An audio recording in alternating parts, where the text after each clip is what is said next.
দেখো বন্ধুরা, full pant নিচে দিকে ঝুলে বেশি হলে কিভাবে কাটিং করতে হয়। আমার এটা কাস্টমারের প্যান্ট, আমাকে বলেছে 4 কড়া কেটে বাদ দেবে, 4 কড়ার বেশি কাটবে না। আমি 4 কড়ার মাপ নিয়ে নিলাম। এবার 4 কড়ার মাপ নিয়ে দাগ দিয়ে দিলাম। এবার আমার দেখো, পোল করে মোড়ার জন্য আমাকে 1.5 ইঞ্চি রাখতে হবে। পোল করে মোড়ার জন্য আমি 1.5 ইঞ্চি রেখে দিলাম। দেখো, 1.5 ইঞ্চি রেখে এবার আমি কাটিংটা করব। আমি সমান করে লাইনটা টেনে নিচ্ছি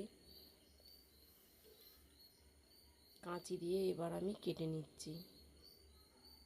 কাঁচিটা একটু ধার কমে গেছে, সেই জন্য একটু অসুবিধে হচ্ছে। ওই জন্য একটা করে প্যান্ট কাটছি পা।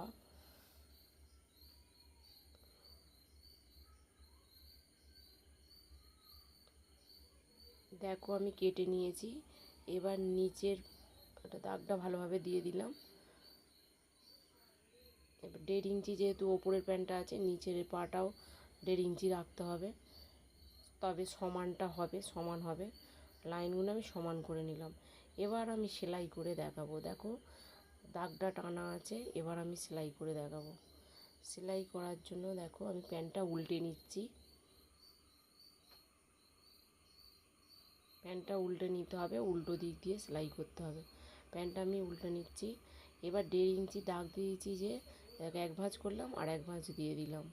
1.5 ইঞ্চি হয়ে গেল, এসে আমার দাগের সঙ্গে মিলে যাচ্ছে। আমি পিন দিয়ে করে নেব, পিন মেরে নেব ওতে, যাতে সুবিধা হয়।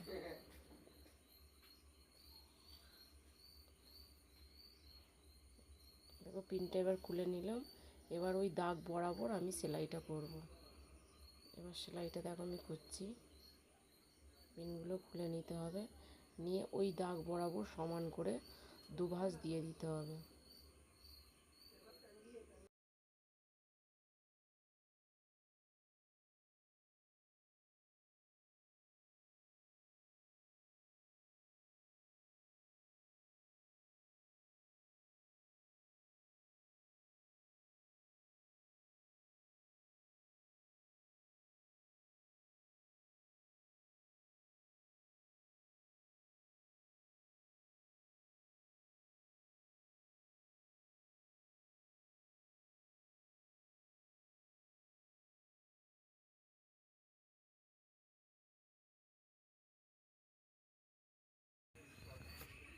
দেখো, একদিকটা আমার সেলাই হয়ে গেছে, আর একদিকটা আমি সেলাই করে তোমার দিকে দেখাবো।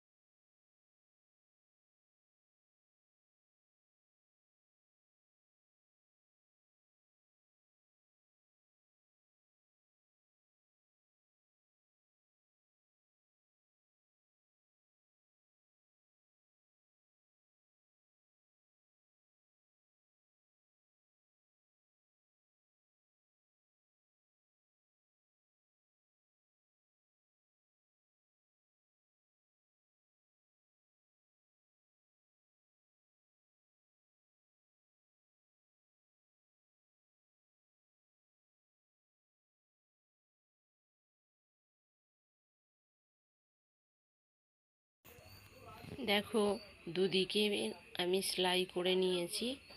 দুদিকের পাটাই আমি সেলাই করে নিয়েছি। প্যান্টের পাটা আমি সেলাই করে নিয়েছি। এবার আমি সোজা করে নিচ্ছি।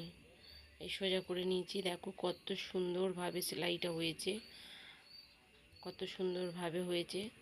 বন্ধুরা, তোমার যদি এই ভিডিওটা ভালো লাগে, প্লিজ একটু লাইক করো, কমেন্ট